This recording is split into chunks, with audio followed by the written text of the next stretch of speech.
जय हिंद साथियों।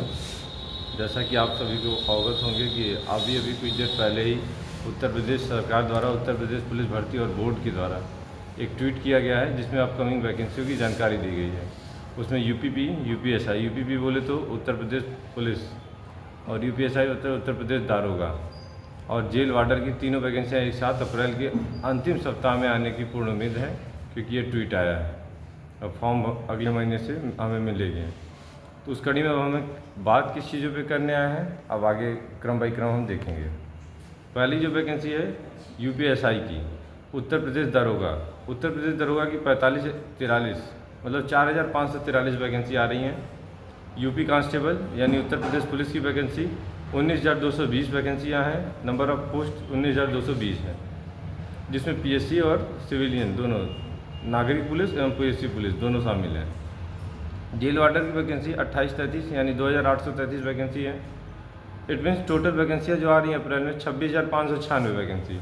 26,596 वैकेंसी में आपको सिर्फ एक सीट सिक्योर करना है। ये आप डिसाइड कर लीजिए, आप यूपी पुलिस में दरोगा बनना चाहते हैं, यूपी पुलिस में आप पुलिस बनना चाहते हैं, यूपी पुलिस में आप जेल वार्डर बनना चाहते हैं, या आपका आखिरी प्रेफरेंस पुलिस डिपार्टमेंट की एक सब डिपार्टमेंट पीएससी में जाना चाहते हैं।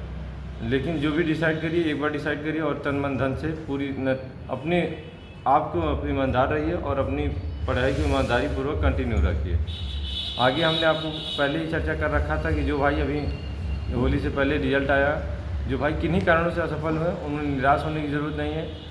एक चिंगारी या एक रोशनी की किरण ही पूरे अंधेरा को मिटाने की क्षमता रखती है। तो आप भी एक अपने अंदर एक ऐसा मोटिवेशन रखिए। अब वो मोटिवेशन क्या है ये आप ही डिसाइड कर सकते हैं, क्योंकि हर फैमिली की कंडीशन अलग अलग होती है। कुछ लोग अपने माँ बाप को देख के मोटिवेटेड होते हैं, कुछ लोग अपने सीनियर को देख के मोटिवेट होते हैं, कुछ लोग अपने घर की कंडीशन को देख के मोटिवेट होते हैं, कुछ लोग पुलिस की वर्दी को देख के मोटिवेट होते हैं। तो ये आपका मोटिवेशन है। मैं ये नहीं कहूँगा कि जो मैं कह रहा हूँ आप उसी को फॉलो करिए, लेकिन हाँ एक सोर्स डिसाइड कर लीजिए जहाँ से आपको लगे कि हाँ ये बंदा मुझे पूरी तैयारी, या इस प्लेटफॉर्म से हम तैयारी करेंगे तो पूरी तैयारी अपनी कंटिन्यू कर सकते हैं। तो उसे शुरू से आखिरी तक फॉलो करिएगा। और ये भी मैं बता दूं आपको कि आपका पेपर जो है बहुत जल्दी होगा, क्योंकि पुलिस भर्ती बोर्ड पूरी तरीके से तैयारी में है और इसका रिजल्ट भी एज सुन एज पॉसिबल होगा। क्योंकि आप देख लीजिए यूपी पुलिस का जो पिछला रिजल्ट है, पेपर हुआ, रिजल्ट आया, फिजिकल हुआ, मेडिकल हुआ, अब डॉक्यूमेंटेशन भी हो चुका है। अब सिर्फ आपकी ज्वाइनिंग की डेट आएगी, मतलब ट्रेनिंग की डेट आनी है। तो उसी प्रकार से ये भी वैकेंसी उसी प्रकार चलेगी, जिसमें तीनों वैकेंसियाँ एक साथ चलेंगी।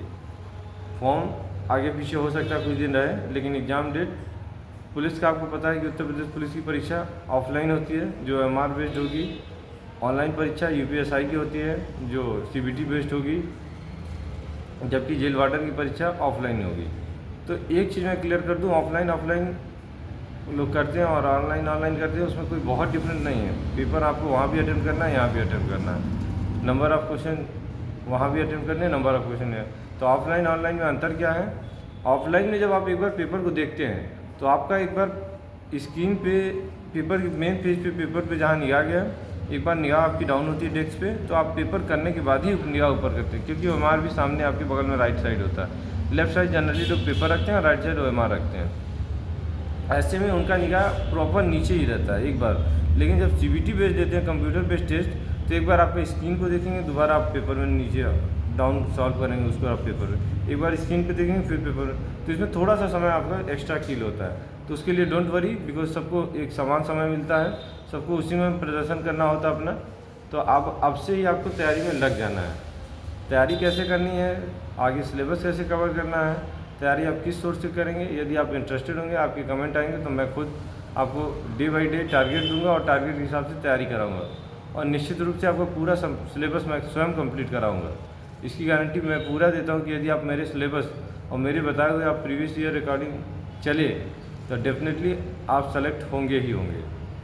क्योंकि जो चीज़ें कही जाएंगी, जो कंटेंट होगा वो कॉपी पेस्ट नहीं होगा, बिल्कुल रिजल्ट ओरिएंटेड कंटेंट और सिलेबस कवर कराया जाएगा। और जिन भाइयों की तैयारी आपसे कुछ है, या जो भाई समझ रहे हैं कि वैकेंसी कम है, तो उनको एक चीज़ मैं क्लियर कर दूँ, ये पुलिस की अपकमिंग लगातार तीसरी वैकेंसी है जो पेपर बेस्ड है। 2018 में वैकेंसी आई, 2018 लास्ट में वैकेंसी, 2018-19 में फिर वैकेंसी आई थी। वहाँ पे लगभग 1,10,000 से ऊपर, क्योंकि 41,000 और 49,000 समथिंग वैकेंसी दो आई थी, लगभग 90,000 वहाँ वैकेंसी आई थी जिसमें बहुत सारे बच्चे सेलेक्ट हो गए। फिर अभी 62,000 अभी पुलिस इतिहास की, अभी तक के पुलिस इतिहास की सबसे बड़ी वैकेंसी, जिसमें काफ़ी लोग सफल हुए अपने भाई, कुछ भाई किन्हीं कारणों से असफल हुए हैं, तो वो डिमोटिवेट ना हो, उनके लिए बहुत बड़ा अवसर है, सुनहरा अवसर, अपने लाइफ को एक नया प्लेटफॉर्म दे और अपनी महत्वाकांक्षाओं को पूर्ण कर सकते हैं। तो ये एक वर्दी की नौकरी है, यहाँ एक जिम्मेदारियाँ मिलती हैं, ये अन्य नौकरियों से बिल्कुल डिफरेंट है। यहाँ आपके दायित्व बढ़ जाते हैं, आप नागरिक के दायित्व को, अपने दायित्व को लेके चलते हैं, नागरिक सुरक्षा, नागरिक गरिमा, बहुत सारी चीज़ों की रिस्पॉन्सिबिलिटी आपके कंधों पे आएंगी। तो इस हिसाब से अपने आप को तैयार करिए, मोटिवेटेड रहिए, डे बाई डे टारगेट को अचीव करिए, आप स्वयं से कंपटीशन करिए। आप आज 10 नंबर लाए हैं टेस्ट में, तो कल 11 नंबर लाने के लिए एफर्ट लगाइए। और बहुत ज़्यादा कंटेंट को मत फॉलो करिए, 1-2 कंटेंट फॉलो कर लीजिए और उनको लेके पहले सिलेबस कवर करिए। सिलेबस कवर करने के बाद प्रीवियस ईयर कवर करिए, प्रीवियस ईयर कवर करने के बाद आप फिर मॉक टेस्ट लगाना स्टार्ट करिए। जब आप इतना कर लेंगे तो हमें उम्मीद है कि आप अन्य लोगों से काफ़ी बेहतर रहेंगे और रिज़ल्ट की पूरी उम्मीद की जा सकती है। यदि आप कुछ पूछना चाहें तो आप हमारे कमेंट बॉक्स से आके कमेंट कर सकते हैं, मैं आपके क्वेश्चन का वेट करूंगा और जैसे ही आप कोई कमेंट डालते हैं तो मैं उसका रिप्लाई तुरंत करने का प्रयास करूंगा। सो आई होप आप लोग चीज़ों को समझ पा रहे होंगे, मैं जो कहना चाह रहा था। अब यही मेरे सेशन का आखिरी वर्ड है। हम मिलते हैं अगले वर्ड अपने वीडियो में, अगले सेशन में। तब तक के लिए जय हिंद, जय भारत।